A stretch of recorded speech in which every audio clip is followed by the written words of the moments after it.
ঝাড়গ্রামে পাঁচ মাথার মোড়ে বৌদি একটা ঘুগনি দোকান করবে। তো কারা কারা আপনারা ঘুগনি খেতে চান তো বৌদির সঙ্গে যোগাযোগ করবেন। কোথায় করবে? পাঁচ মাথার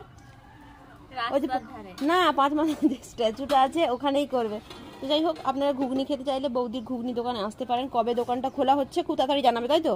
চলুন। যে মা সকালবেলা উনুনে চা করেছে, মা যে ব্লাউজটা পরে আছে এই ব্লাউজটা মাকে আমি কালকে বাজার থেকে 50 টাকা এনে দিয়েছি। দেখুন একদম হাতা ভর্তি আর হচ্ছে কালো রঙের শীতের জন্য। তো 50 টাকা এনে দিয়েছি। কারা কারা 50 টাকা এরকম সুতোর ব্লাউজ নিতে চান আমার সঙ্গে যোগাযোগ করবেন। সারাদিন 24 ঘন্টা কিভাবে ফোন দেখে কাটানো যায় সেটা যদি আপনারা জানতে চান তাহলে এই দুজনের সাথে যোগাযোগ করবেন, ঠিক আছে?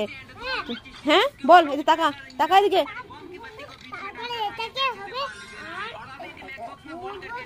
এখন সকাল সকাল সুরজ মামার তেজ, ওহ দারুণ তেজ। যাই হোক, চারিদিকটা বড্ড সুন্দর লাগছে, একদম সবুজ সবুজ আর ঝলমল করে রোদ উঠেছে। চলুন পরে আবার দেখা হচ্ছে।